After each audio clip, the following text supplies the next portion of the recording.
Entendemos por reforma um movimento dirigido pelo Espírito de Deus, ocorrido entre 1300 e 1600, visando fazer desabrochar a verdade bíblica que naqueles dias estava quase que totalmente oculta. A igreja da época era totalmente apóstata, apesar de usar o nome de cristã. Os homens da religião, em sua maioria, visavam tirar proveito próprio de sua posição, vivendo para os prazeres. Esta igreja desconhecia a doutrina da salvação pela fé no Senhor Jesus.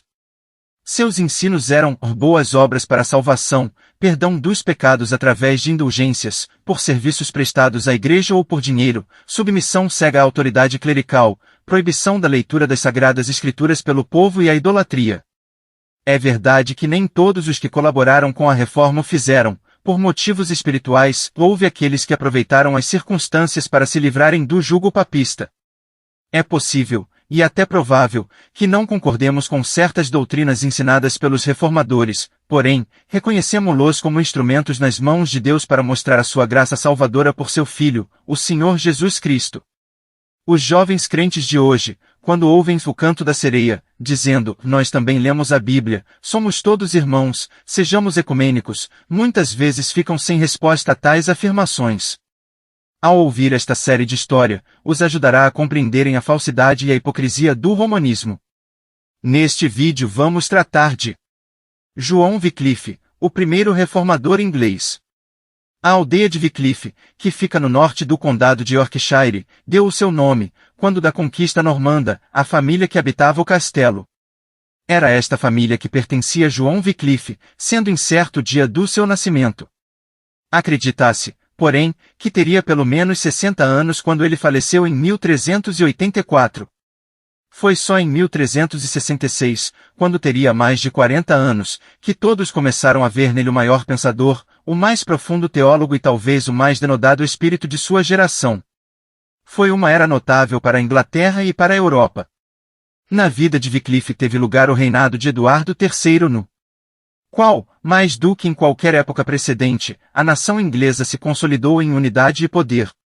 O parlamento, que ficou definitivamente dividido em duas câmaras, tornou-se o verdadeiro protetor dos interesses e da honra nacional.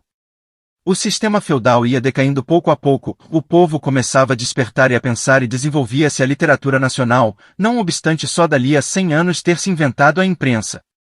A nação orgulhava-se dos seus progressos e do seu poderio e originou-se um espírito de resistência contra aquele poder espiritual que se arrogava ainda o direito de governar a consciência do povo.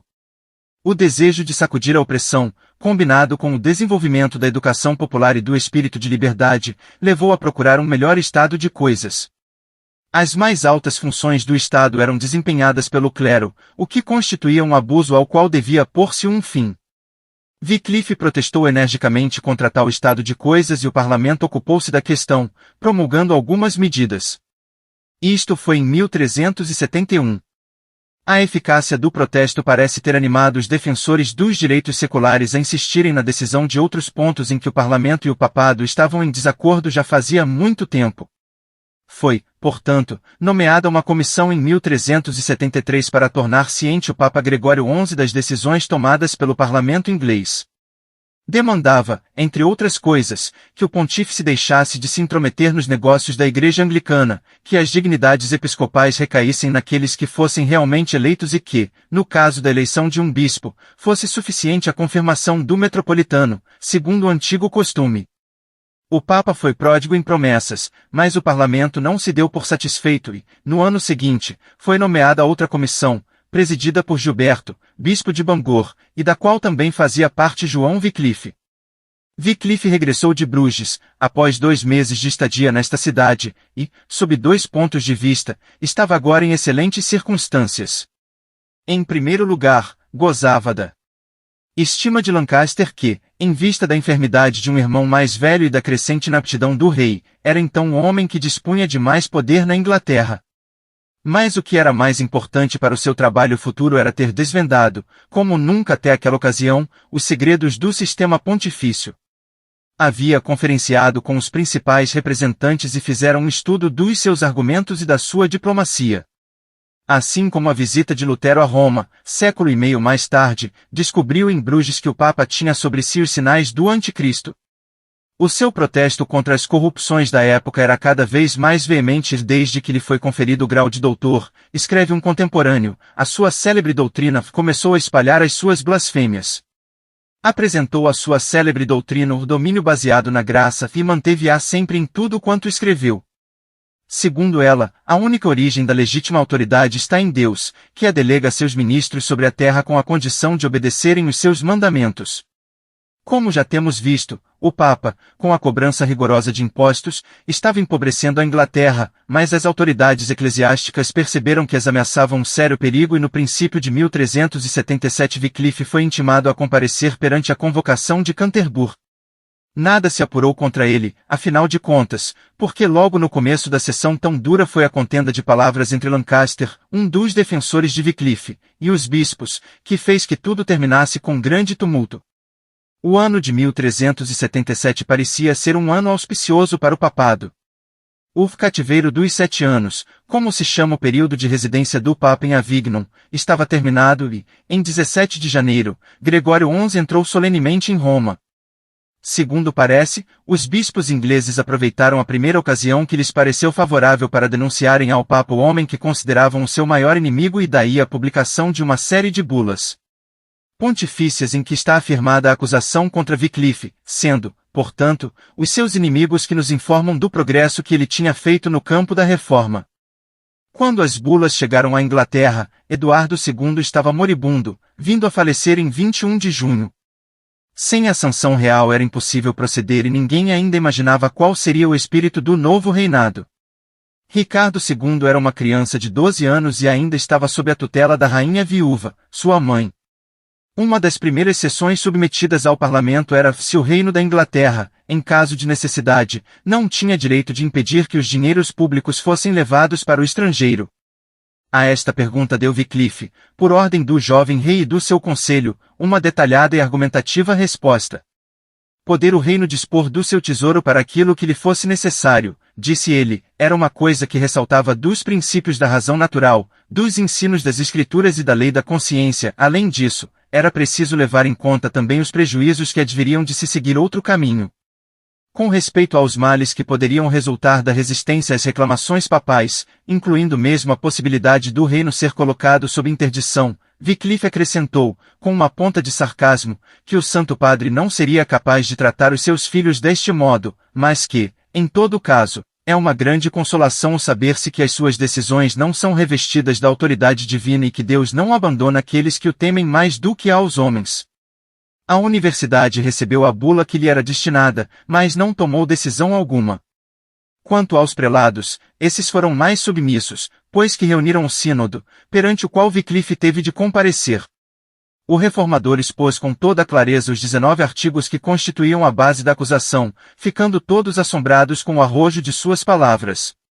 O pontífice, segundo seu modo de ver, não era superior à Igreja, que tinha o direito de repreendê-lo quando ele procedesse de uma maneira não de conformidade com a lei de Deus. Os frades ingleses começaram nesse tempo a tomar uma grande prepotência e a fazerem uma séria concorrência ao clero secular, chegando as coisas a tal ponto que as universidades tiveram de protestar. As suas preleções teológicas atraíam a mocidade e foram muitos os filhos de famílias ilustres que professaram, indo assim engrossando as fileiras dos frades mendicantes. Wycliffe levantou a sua voz contra eles, mostrando o quanto era falsa a sua afirmação de terem poder para perdoar pecados. Wycliffe teve uma enfermidade que o reteve por algum tempo no leito e os frades, pensando que ele estava às portas da morte, mandaram-lhe emissários, pedindo que se arrependesse de suas doutrinas e aceitasse a absolvição que estavam prontos a dar-lhe.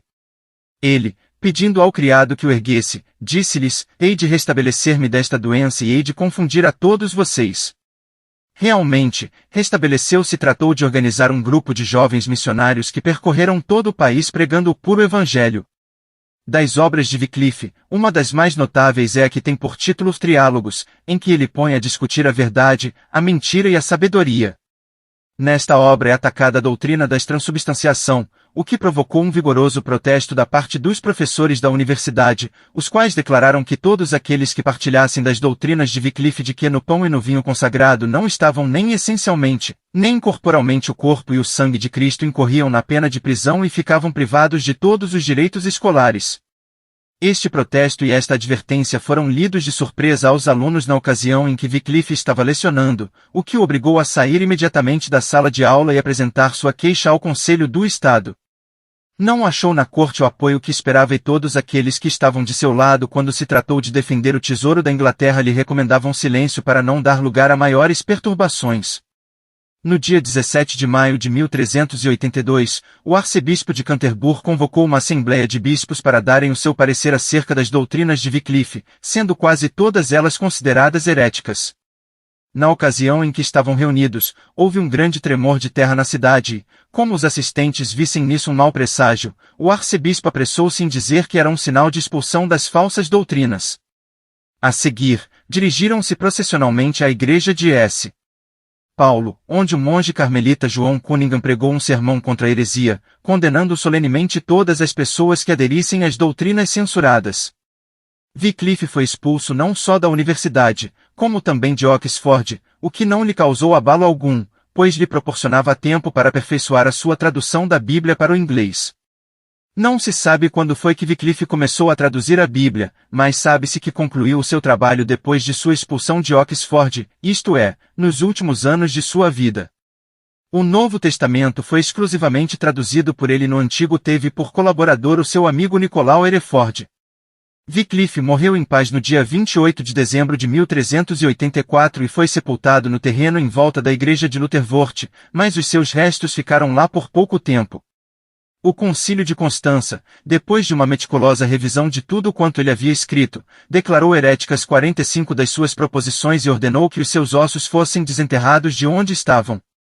Isto aconteceu em 1415, mas só depois de 13 anos é que o absurdo decreto foi executado por expressa determinação do Papa.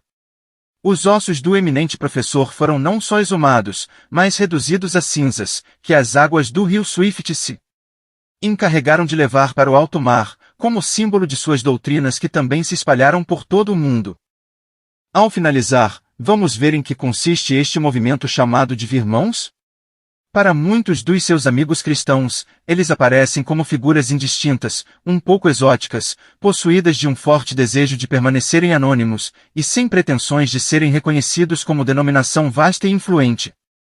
Tem muitos salões de reunião, mas nenhuns profusamente decorados, ou arquitetônicos templos de adoração. São normalmente vistos como cristãos bem-intencionados, mas desprovidos de história, e dificilmente de qualquer identidade. É contudo interessante notar que um historiador, ao escrever acerca do movimento dos Irmãos, começou as suas observações afirmando o seguinte: não tem paralelo em toda a história da Igreja de Deus, visto que em nenhuma outra altura foi a palavra de Deus por si só e liberta de qualquer tradição, tomada como guia daqueles que têm buscado um reavivamento na Igreja de Deus. H. Sultan, 1863. Muitas pessoas considerarão a afirmação acima como algo de extravagante, mas verifica-se que ainda hoje os irmãos aderem muito de perto à palavra de Deus, e buscam ser primariamente guiados por essa palavra.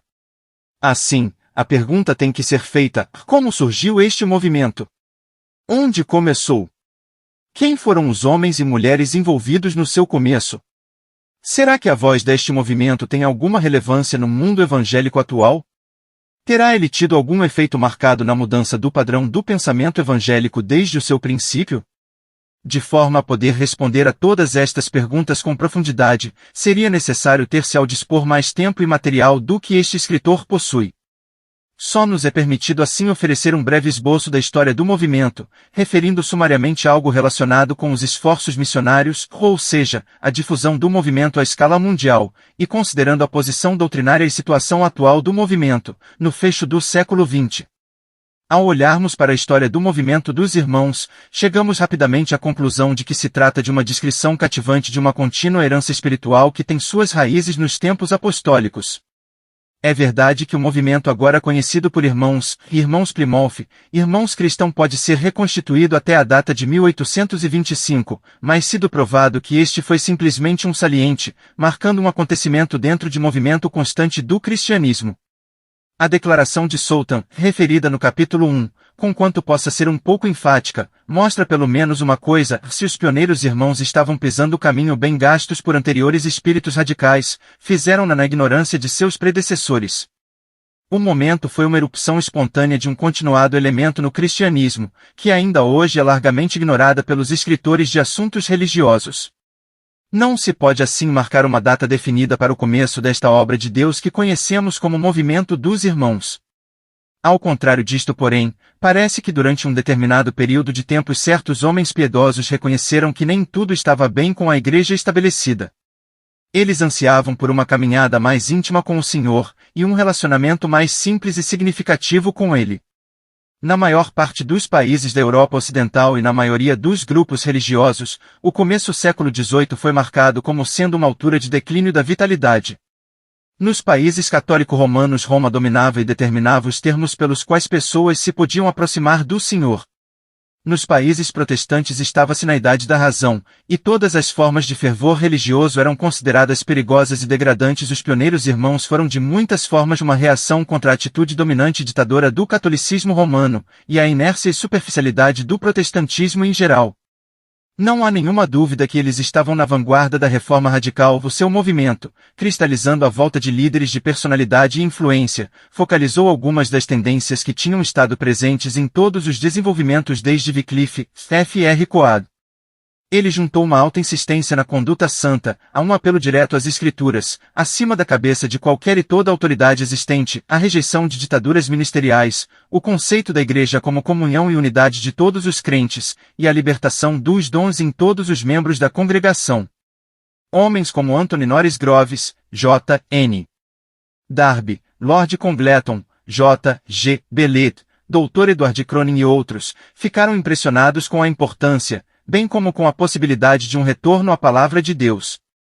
Não apenas para assuntos relacionados com a salvação pessoal, mas também em assuntos de conduta e o testemunho das igrejas. Anthony Norris Groves. Em 1827, Anthony Norris Groves, um dentista de Plymouth, encontrava-se em Dublin, Irlanda, estudando no Colégio Trinity. Em conversas com J. G. Bellet, um advogado, Groves afirmou que pelos seus estudos das Escrituras parecia-lhe que os crentes eram livres para partirem o pão uns com os outros, tal como o Senhor lhes ordenara, e ainda que, deixando-se guiar pelas Escrituras, passariam a reunir-se sempre no dia do Senhor para este mesmo propósito, à parte de quaisquer restrições eclesiásticas. Até aquela altura, o dispensar da ceia do Senhor tinha estado nas mãos das autoridades eclesiásticas. Muito pouco tempo depois, um grupo reunia-se em Dublin com este propósito. Mais ou menos nessa mesma altura, um outro grupo se estava formando com o mesmo propósito. John Vesey Parnell, posteriormente Lord Congleton, e dois amigos, tentaram começar a reunir-se, como demonstração da sua unidade como filhos de Deus, apesar de algumas divergências eclesiásticas. Não conseguindo encontrar nenhum companheiros que tivessem a mesma opinião que eles, e desconhecendo o facto de que Groves, Bellet e outros já se estavam a reunir, começaram a partir o pão em suas próprias casas. John Nelson Darby. Pouco tempo depois, um dos elementos daquele grupo encontrou-se com Bellet, e após breve conversação, reconheceram a sua unidade de propósito, e isso resultou na junção dos dois grupos. Nesta altura, Groves tinha saído da Inglaterra, mas um jovem clérigo irlandês, John Nelson Darby, se tinha entretanto juntado ao grupo. Darby tinha recebido a sua graduação do Colégio Trinity, Dublin, como um medalhista clássico, estagiou algum tempo como conselheiro jurídico, foi ordenado sacerdote na igreja, e nomeado, para uma paróquia em Coviclove. Depois de ter assistido a algumas reuniões de estudo bíblico na casa da Viscondessa Poverscourt, Darby encontrou-se com a N. Groves e Lord Congleton, e abandonou em 1827 a sua posição paroquial, completando um ano depois a sua separação da Igreja Católica Romana, e encontrando-se com os irmãos acima mencionados. George Miller. Darby foi persuadido a visitar Oxford em 1830, e aí encontrou-se com B. W. Newton, um erudito de grande distinção, G. V. Vigran, que mais tarde compilou uma concordância grega do Novo Testamento, seguida mais tarde de uma concordância hebraico-caldaica do Velho Testamento, e W. Gladstone, que mais tarde se tornou em primeiro-ministro da Inglaterra. B. W. Newton era oriundo de Plymouth, Inglaterra, e no ano de 1832 formava-se uma reunião naquela cidade, a primeira do gênero em toda a Inglaterra. Em breve se lhe seguiriam reuniões em Londres e Bristol. Alguns grandes nomes estiveram ligados a essas reuniões pioneiras, tais como George Miller, Henry Craik, SP. Tregeles, Crítico Textual, Rua Chapman, etc. O tempo e o espaço não permitem a menção de outros, mas é evidente que o Senhor escolheu homens proeminentes para executarem a sua obra.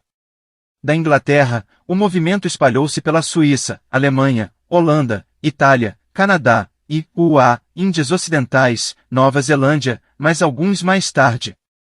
Tal foi o início daquilo que é agora conhecido por Movimento dos Irmãos. Este nome nunca foi apropriado pelos irmãos pioneiros, os quais não conheciam outro nome a não ser o do Senhor Jesus Cristo. O nome, quer seja irmãos, irmãos Plymouth, irmãos cristãos, etc., tem sido aplicado por outros e contudo é ainda verdade que as muitas assembleias espalhadas por todo o mundo se reúnem apenas no nome que é sobre todo nome, o nome do Senhor Jesus Cristo. Os homens e mulheres pioneiros deste movimento não tiveram nenhum desejo de ter qualquer título exclusivo, a sua única preocupação era um retorno à palavra de Deus com única autoridade em relação à sã doutrina, vida pessoal e reuniões coletivas dos filhos de Deus. A atividade missionária do movimento é algo de espantoso. Logo desde o início, e começando com a N. Greves, o seu zelo missionário foi algo de notório. É difícil haver algum país do mundo que não tenha sido afetado por este movimento. Assim, longe de constituir um movimento meramente anglo-saxônico, ele espalhou-se até aos quatro cantos da terra.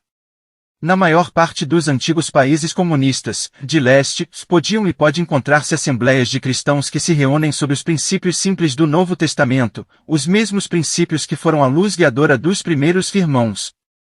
Deus, na sua grande graça, tomou e enviou das suas fileiras vastos números para testemunharem em terras estrangeiras. Em 1829, a N. Groves, dependendo apenas de Deus, foi até Bagdade, capital do Iraque, por meio de um pequeno iate, indo primeiro a S. Petersburgo, ex-Leningrado, e depois através do sul da Rússia, em carroça, até Bagdade.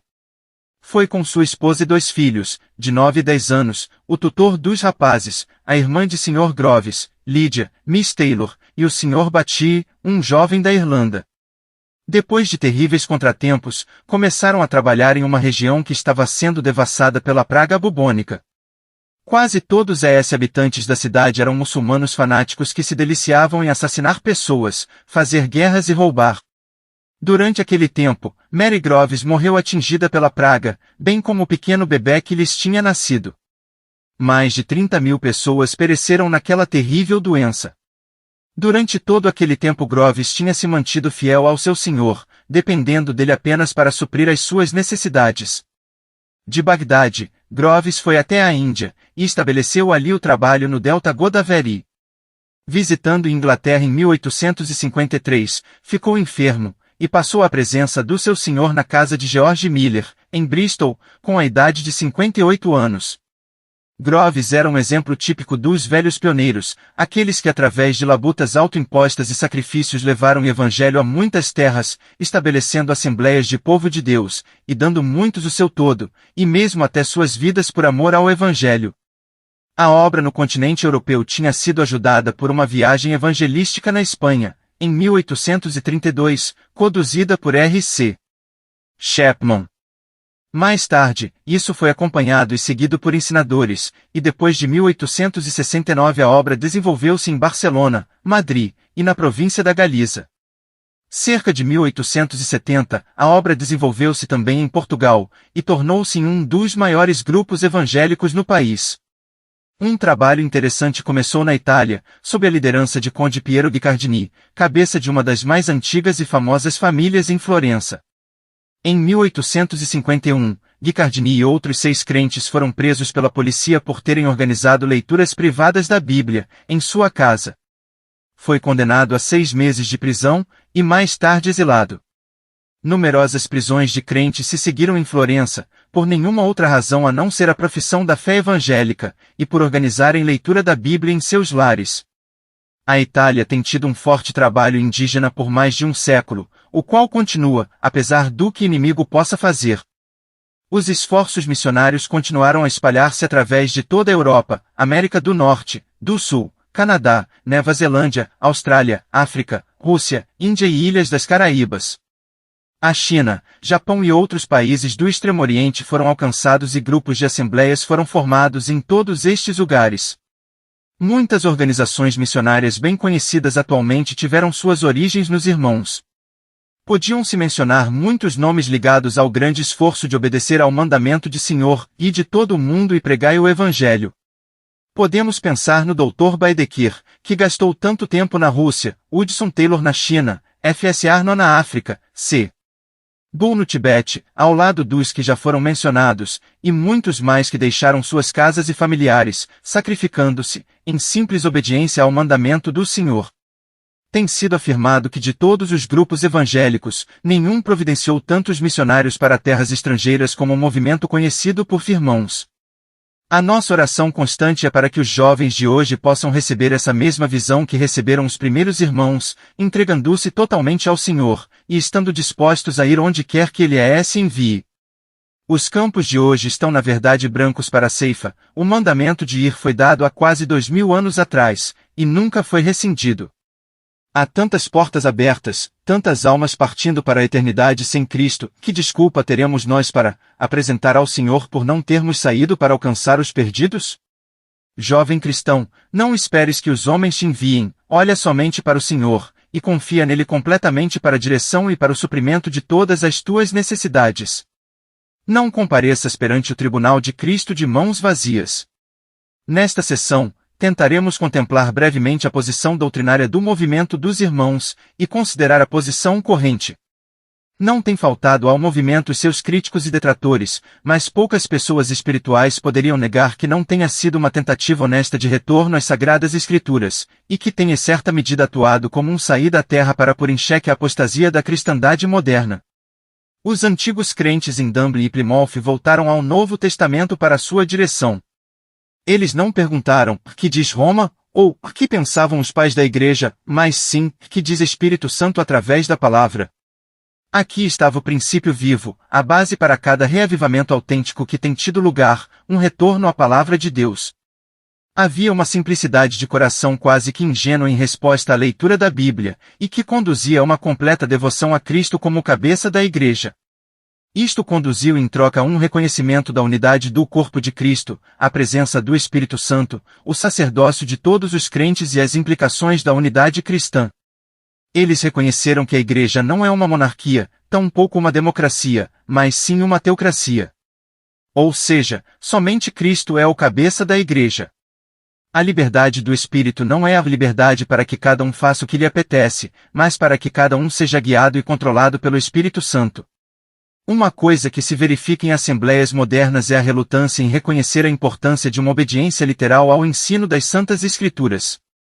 Em alguns casos, o ensino e princípios da Bíblia têm sido suplantados pelos ensinos de homens, por vezes em busca de algo de novo e outras vezes por ser mais fácil seguir os homens, do que, em oração e devoção, seguir o ensino do Senhor, tal como está revelado em sua palavra.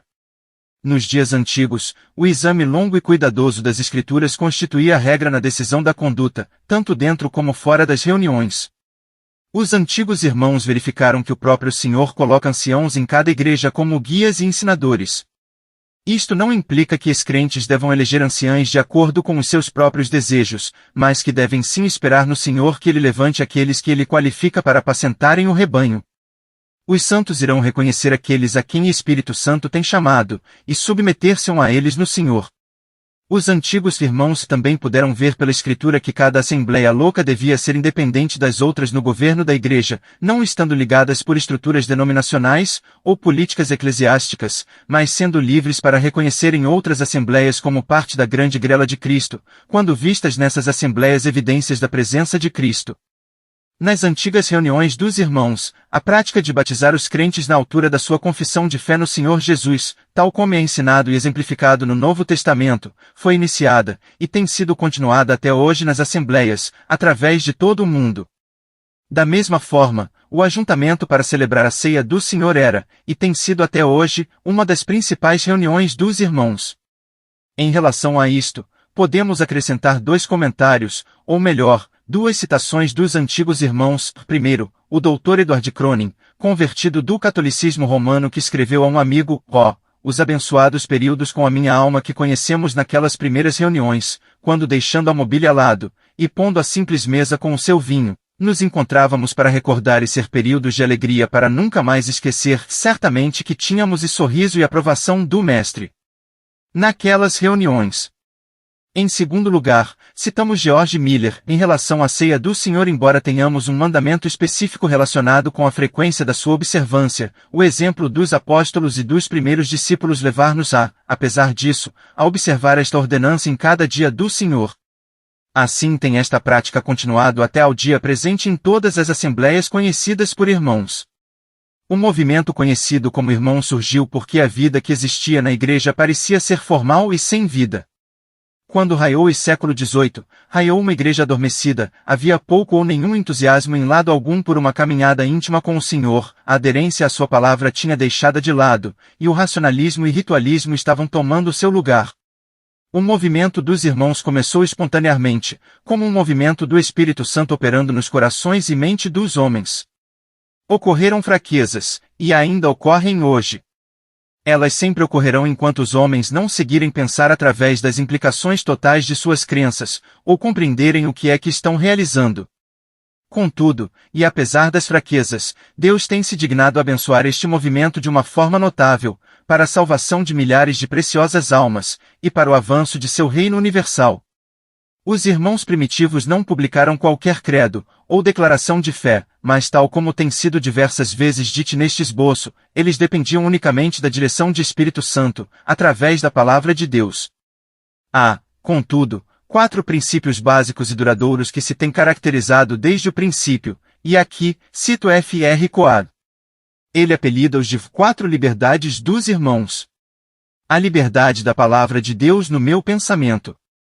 A liberdade do Senhor Jesus Cristo no meu viver. A liberdade do Espírito Santo na minha adoração e serviço. A liberdade de todo o corpo de Cristo na minha comunhão.